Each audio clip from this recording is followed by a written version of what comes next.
नमस्कार दोस्तों, best ideas for best life लेकर फिर से हाजिर हो गए हैं आपके लिए एक न्यू स्टोरी।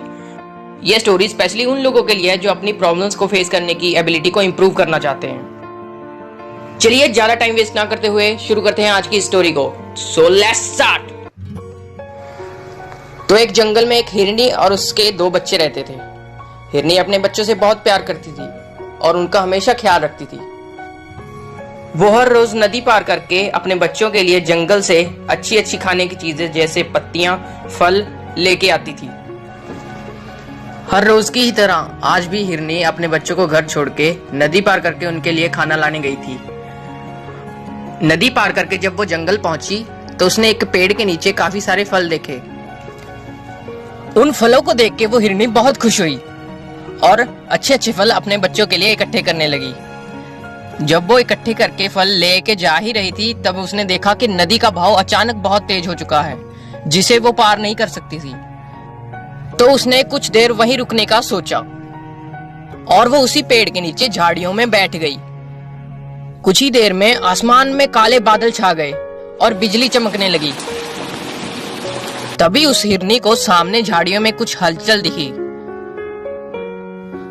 उसने देखा कि एक शिकारी तीर से उस पे निशाना लगा रहा है और ये देख के वो बहुत घबरा गई।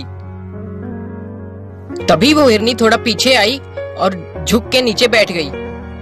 उसने दाईं ओर देखा तो एक शेर उस पे घात लगाई बैठा था। वो और घबरा गई। अब वो यहाँ से हिल नहीं सकती थी।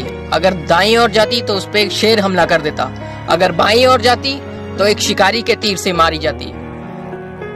वो नदी पार करके अपने बच्चों के लिए खाना लेके जाना चाहती थी, लेकिन नदी का बहाव आज कुछ ज्यादा ही तेज था। तो उसने वहीं रुकने का सोचा। लेकिन उस हिरनी की मुसीबतें यहीं कम नहीं हुई। आसमान से बहुत तेज आवाज आई और बिजली गिरने के कारण जंगल में आग लग चुकी थी, जो धीरे धीरे पूरे जंगल में फैलती जा रही थी। अब हिरनी के पास अपनी जान बचाने का कोई रास्ता नहीं था, तो वो वहीं रुक के भगवान को याद करने लगी। उस हिरनी को ये लग रहा था कि शायद आज उसकी जिंदगी का ये आखिरी दिन है। मुसीबतों ने उसे चारों ओर से घेर लिया था। लेकिन कुछ ही देर बाद कुछ ऐसा हुआ जिसकी किसी को उम्मीद नहीं थी।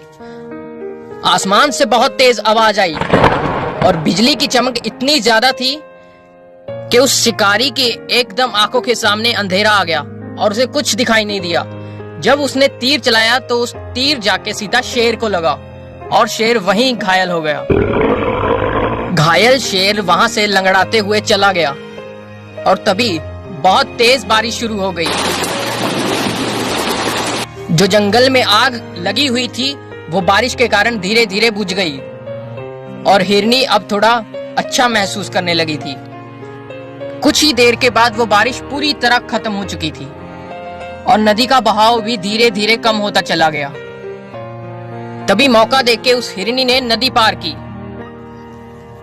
हिरनी अपने दोनों बच्चों को तंदुरुस्त देखने के बाद बहुत खुश हुई और जो अच्छे अच्छे फल वो अपने बच्चों के लिए लेके गई थी वो उन्हें खिलाए। और इतनी बड़ी मुसीबत को मात देने के बाद आज वो हिरनी अपने बच्चों के साथ खड़ी थी और ये नजारा बड़ा ही अद्भुत था।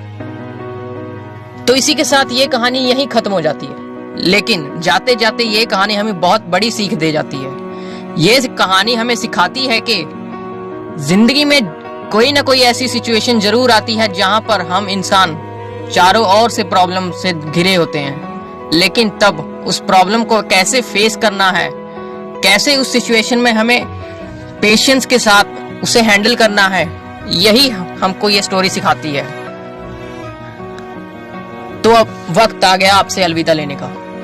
तो best ideas for best life आपके लिए ऐसे ही न्यू स्टोरीज लाता रहेगा।